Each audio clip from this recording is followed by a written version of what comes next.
चला मस्त मस्त दिवसाची मस्त मस्त सुरुवात करूया. जरा गारठ्याच किंवा कदाचित खूप काम झाल्यामुळे जराशी कणकण सुद्धा असू शकते. चला मस्त मस्त दिवसाची मस्त मस्त सुरुवात. या नाश्ता करायला या या या ठिकाणी मस्त मस्त डोसा घातलेला आहे. आपण नेहमी करतो तसा. खोबरी भरपूर आहेत आपल्याकडे, त्यामुळे मस्त चटणी केलेली आहे. फोडणी तयार होती म्हणून त्यात घातलेली आहे शेंगदाण्याची फोडणी. मस्त घ्या फोडणी. फोडणी नाही चटणी. आणि ह्याच्यामध्ये लोणी आहे, लोणी पण घ्या. पाणी ठेवलेलं आहे. आणि विटॅमिनची गोळी घ्या बरं का, 2 दिवस घेतला नसाल. आणि आता हे खोबरं काढून ठेवत आहे. दुसरा डोसाही झालेला आहे. घालू का थांबू जरा. छान झाले डोसे, मस्त झाले. मस्त होतातच म्हणून रोज रोज मस्त मस्त डोसे खाओ. मस्त मस्त दिवसाची सुरुवात कराव. आणि आता खोबरं खवणून किती ह्या वर्षी माझ्या एक लक्षात आलं बरं का, खोबरं खवणताना असं वाटायचं की नको बाबा सांधे दुखतायत, कशाला खोबरं खवणायचं.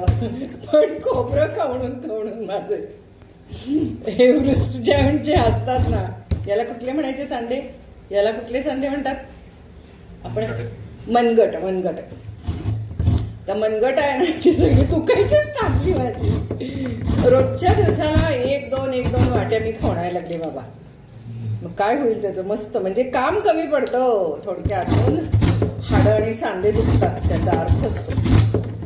आता काम ह्याचं रोजचं चालू झालंय. मला काय म्हणतात बायका, त्याला दणके घाला, वरनं फोडा, गरम करा, फ्रीजमध्ये ठेवा म्हणजे लगेच निघेल. ज्यांना वेळीवरती खोबरं खवण्याची सवय आहे ना, त्यांना बाकीच्याने खोबरं खवण केलं, मिक्सरमधनं मी काढलं की नाही मला चैनच पडत नाही, त्याची चवच मला लागत नाही. काय कोणाष्ट.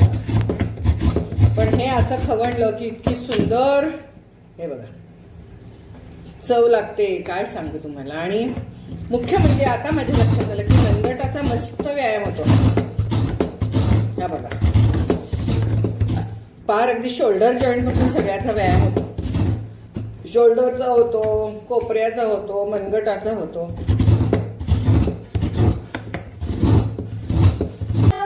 मनगट जनीचा आहे एक, जनाबाईचा एक मस्त अभंग आहे.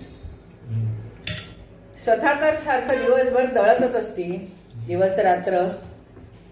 आणि विठोबा येत असते ना रात्री तिच्या मदतीला, तर ती म्हणते देवा तू फक्त माझ्याबरोबर येऊन बस बघ, तू नको दळू, तुला सवय नाहीये, तुझं मनगट दुखेल. मला सवय आहे रे देवा, पण तू फक्त येऊन बस. कारण रात्री ती आपली एकटीच करत बसायची.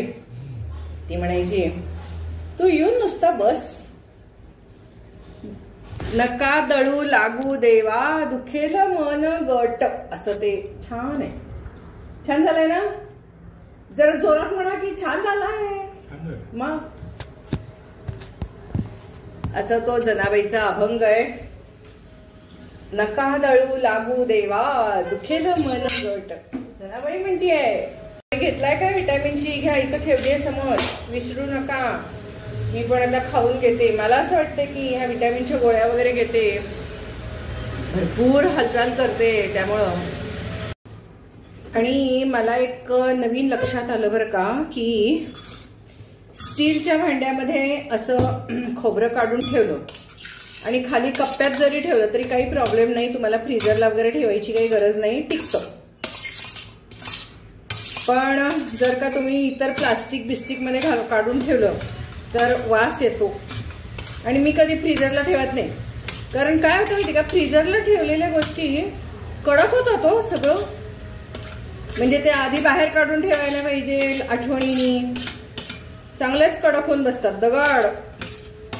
तर ही मला आत्ताच्या ह्या काळामध्ये कळलेलं हे आहे की खोबरं असं मस्तपैकी खवणून स्टीलच्या भांड्यामध्ये काढून फ्रीजमध्ये कुठल्याही कप्प्यात ठेवा, चालतं. झाकून ठेवायचं आणि ते सुद्धा स्टीलनंच झाकायचं. आता मी असं स्टीलने झाकलेलं आहे आणि असंच मी आता फ्रीजमध्ये ठेवते. आणि हे 3-4 दिवस काय 3-4 दिवस तर आरामात राहतात. रोजच्या दिवसाला एवढं खोबरं लागतंय आता. कारण आपण दडपे पोहे करतो, पुन्हा आता चटण्या करून खायला लागलोय, त्यामुळे नाश्ता करताना मल्टीव्हिटॅमिनची गोळी घेऊनच बसणार आहे जवळ, म्हणजे विसरत नाही. आणि मस्तपैकी चटणी बघा निम्मी संपली सुद्धा, काकांनी खाल्ली सुद्धा. तर खोबऱ्याची चटणी आणि लोणी असं मस्तपैकी लावून आपण आता खाणार आहोत. हे बघा आपले 2 डोसे म्हणा, घावन म्हणा, आंबोळी म्हणा, हे आपण आता खाणार आहोत मस्त मस्त. चला, आणि आज तुम्हाला मी एक छानसं भजन सुद्धा ऐकवणार आहे. तुम्हाला माहिती आहे ना, स्वरा भजनी मंडळ म्हणून एक आमचं मंडळ आहे, भजनी मंडळ. आम्ही 14-15 जणी आहोत. गेले 15 वर्ष झाली, त्याच्याही आधी 5 वर्ष मी आणि होतेच त्याच्यातच. तर ती भजनं माझ्याकडे आहेत छानपैकी. आता मी तुम्हाला म्हणून दाखवते. नका दळू लागू देवा, दुखेल मन गट. नका दळू लागू देवा, दुखेल मन गट. एकटीच दळते देवा, शीण नाही येत. एकटीच दळते देवा, शीण नाही येत. जनीच्या वाड्यात तुळस झाली घन दाट. पंढरीचे पांडुरंग चुकतील वाट. दर्शन घेण्यासाठी झाले मी आतुर. दर्शन घेण्यासाठी झाले मी आतुर. एकटीच दळते देवा, शीण नाही येत. नका दळू लागू देवा, दुखेल मन गट.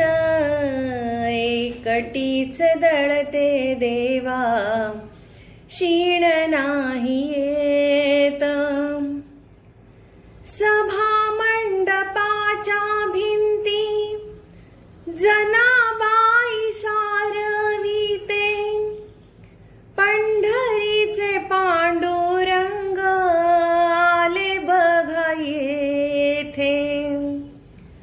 पाहुनी पांडुरंग मनी वाटे धीर. एकटीच दळते देवा, शीण नाही येत.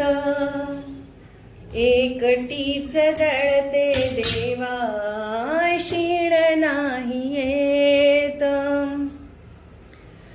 नामा म्हणे पांडुरंगा, चला माझ्या घरी.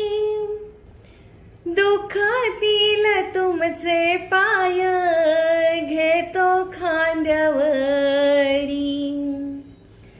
नामा म्हणे पांडुरंगा, चला माझ्या घरी. दुःखातील तुमचे पाय घेतो खांद्यावरी. करू द्यावी सेवा मजला, होईन भाग्यवंत. करू द्यावी सेवा मजला, होईन भाग्यवंत. एकटीच दळते देवा, शीण नाही येत. एकटीच दळते देवा, शीण नाही येत. नका दळू लागू देवा, दुखेल मन गट. नका दळू लागू देवा, दुखेल मन गट. एकटीच दळते देवा, शीण नाही येत. एकटीच दळते देवा, शीण नाही येत, एकटीच दळते देवा, शीण नाही येत. ते खोबरं खवण्यावरून मनगट आठवलं, मनगटावरून हा अभंग आठवला. मग म्हटलं चला आता तुम्हालाही ऐकावा, काकाही ऐकायलाच लागलेत, तर म्हटलं चला सत्संग झाला सकाळी सकाळी. अहो फुलं काढून ठेवली आहेत मी, तुम्ही पूजा करता ना आज? ही एवढीशी म्हणजे अशी अनेक ताटं निघतील एवढी फुलं आहेत, पण मी एक ताट एवढं देवापुरतं बास म्हणून एवढं फुलं काढून आणलेली आहेत. बाबा बाबा बाबा बाबा किती हो ही फुलं, अरे बापरे भरपूरच आहेत की काढायला. मला आता 1 तास लागणार आहे ही सगळी. वरनं दाखवू का? वर जाऊन दाखवते थांबा, जमलं तर. आज जाणारच आहे वर. हे बघा किती फुलं आहेत बघा, प्रत्येक पानाच्या मागं फुल आहे. अगं ग ग ग ग ग ग ग, हे बघा प्रत्येक पानाच्या मागं फुल. चला आता काढणे मोहीम, काढायचं सुद्धा. फुलं काढली.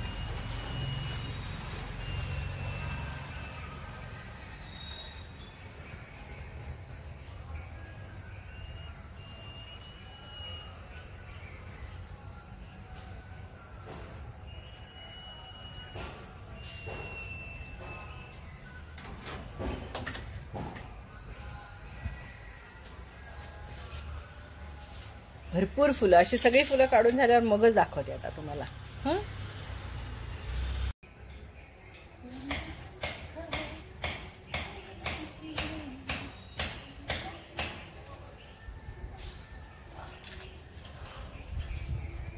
किती फुलं ही, आणि ना फुलं काढावीच लागतात. नाही काढली ना तर मग ती उद्या पाकळ्या पडतात ना. आणि असं दर वेळेला यायचं आणि एक एक फुल ठेवायचं. त्यामुळे काय होतं, व्यायाम पण होतो, सगळंच होतं. अजून आहेत खरं फुलं, पण डोळ्यावर ऊन यायला लागले. जरा उशीर झाला ना आज यायला. दाखवते बघा, ही बघा फुलं किती छान आहेत. आणि किती मी आता एवढीशीच फुलं काढलेली आहेत ही बघा. पण डोळ्यावर यायला लागले ऊन, त्यामुळे आता कॅन्सल. चला